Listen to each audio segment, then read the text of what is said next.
Good morning everyone. I am Julie F. Macabanig, a BED 2 student, and today I will discuss about the simulation games, which is the lesson of the BED 1 teaching science in elementary grades. But before we start, let us define what is simulation game. So, for me, simulation game is some mimic activities that we can learn how to do things that that is great in ourselves. Like we can do, we can play or we can make a game to find ourselves relax or to make our mind or to become a a great in a specified activity. And it also helps us to have mental ability or skills or anything that can improve ourselves. Let let us move on to the educational games. So let us define educational games. So for me, educational games refers to the activities or the activities we've done like video games, the puzzles or the activities we have done in schools. Like examples for me is the damat or other activities like Tower of Hanoi. And let's move on to pros of educational games or the positive effect of educational games. So the positive effect of educational games refers to the abilities, the new skills unlocked by students and their abilities to learn effectively, and also it helps them to run their minds in a specific activities.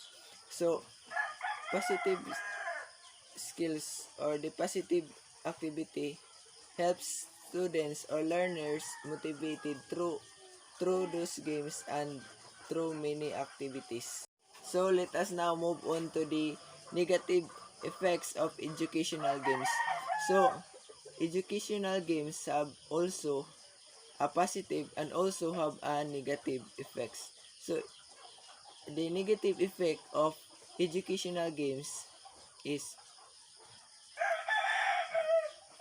the effect of negative effect of educational games is it doesn't have a communication or it have no time to social interact to others because it is a games that you have the ability to be inside at home without having a peers, or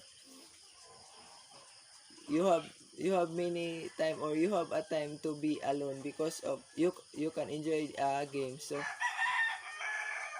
the negative effects of also of having an educational games refers to or is they are so much playing of that game can cause addiction. So for all of us today in the early or in these days, most of the students or most of the child or most of the people play online games, and they are all addicted or they have no time to eat, they have no time to do things or because of this games. So this is a part or this is a negative side of the.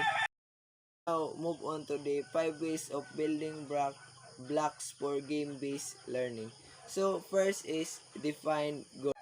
So define goals refers to the outcomes or the possible outcomes of playing those games. So as a as a student or a learner, we should focus or we should focus on how the students learn from activities or how they have the skills or abilities that can be motivated through the games or to the activities that we've given. Second is personalization. So as a students, we have different way or we have a different way to connect on games. So as a part of instructional materials of a game based learning, it is important that we we have the those instructional because every student has different styles of learning.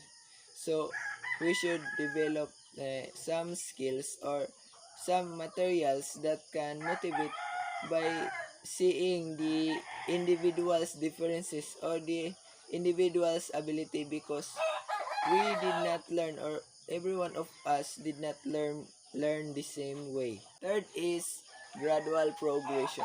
For me, gradual progression talks about the abilities of the students to learn or to be eager to learn to the next level.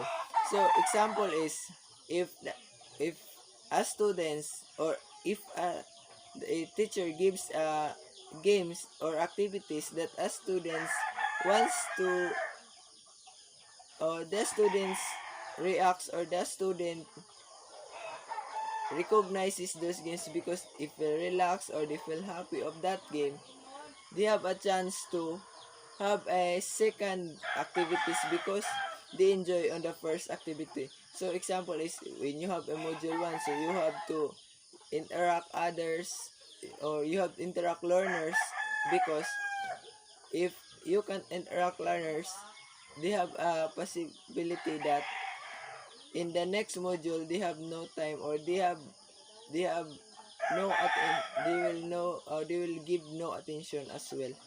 So this is the talks about the gradual progression. Fourth is accomplishment. So it is common to us, no, if we talk accomplishment. So accomplishment as a game-based learning of educational games or the simulation games, the their main focus is the accomplishment of the student on how they handle or how they do the activities.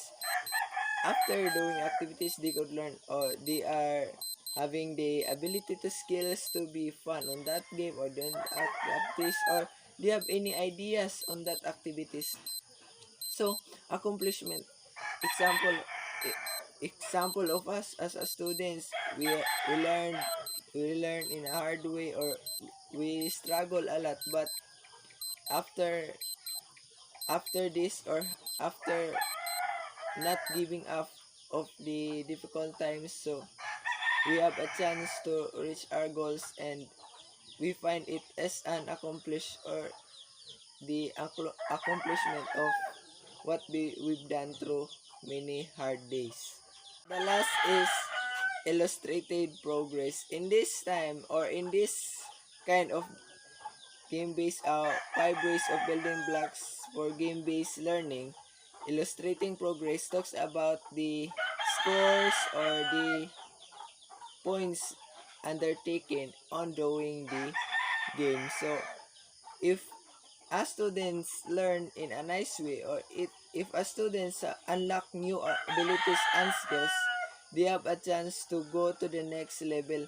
So example, in as today I play a Mobile Legends. So for if in a game, if we start from low until too high, and if we unlock the low rank, so so we can proceed to the next rank. So this is like a module of the students, which is, if we answer the first module and we